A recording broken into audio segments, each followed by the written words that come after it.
এবারে বিস্তারিত। ৪ মাস পর দেশের মাটিতে খালেদা জিয়া, এ এক অন্যরকম ফেরা।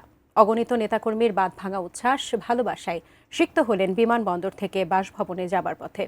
দলের নেতাকর্মীদের কাছে তাদের নেত্রীর প্রত্যাবর্তন রাজনীতিতে ভিন্ন মাত্রার বার্তা নিয়ে এলো।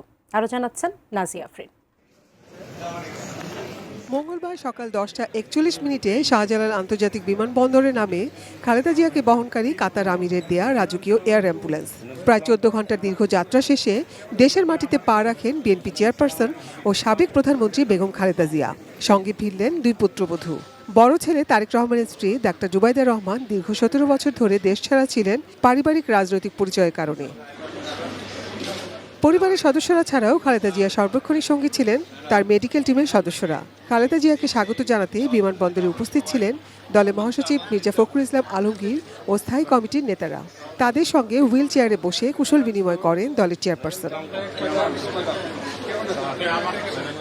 খালেদা জিয়াকে স্বাগত জানাতে বিমানবন্দর থেকে পথে পথে ছিল মানুষের ঢল। নেতাকর্মীদের ভিড় সামলাতে বিমানবন্দরে কিছু সময় অপেক্ষা করতে হয় বিএনপি নেত্রীকে। সেনাবাহিনী, আইন শৃঙ্খলা রক্ষাকারী বাহিনী সহ বিভিন্ন বাহিনীর সদস্যরা নিরাপত্তা বেষ্টনী গড়ে তুললেও খালেদা জিয়াকে বহনকারী গাড়ি বিমানবন্দরের গেট পার হবার পরেই তা ভেঙে পড়ে। টানা 7ম-বারের মতো বেস্ট টিস্যু পেপার ব্র্যান্ড হিসেবে স্বীকৃতি পেয়েছে বসুন্ধরা টিস্যু। জনস্রোত, বাঁধ ভাঙা উচ্ছ্বাস। ধীরে ধীরে খালেদা জিয়ার গাড়িবহর এগিয়ে চলে গুলশানের পথে। বহুবার দেশের বাইরে গেলেও চিকিৎসা শেষে এবার খালেদা জিয়ার দেশে ফেরা অনেক বেশি তাৎপর্যপূর্ণ বলে মনে করছেন নেতাকর্মীরা। দলের মহাসচিব মির্জা ফখরুল ইসলাম আলমগীর বললেন, খালেদা জিয়ার ফেরা গণতন্ত্রের উত্তরণ সহজ করবে।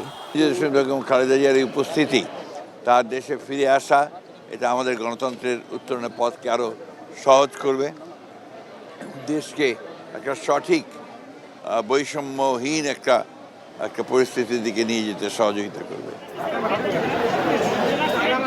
নেতাকর্মীরাও বিশ্বাস করেন, রাজনীতিতে সক্রিয় হবেন কি হবেন না, এর চেয়েও বড় বিষয় দেশের মাটিতে খালেদা জিয়ার উপস্থিতি। Nazia Afrin, ATN news, Dhaka.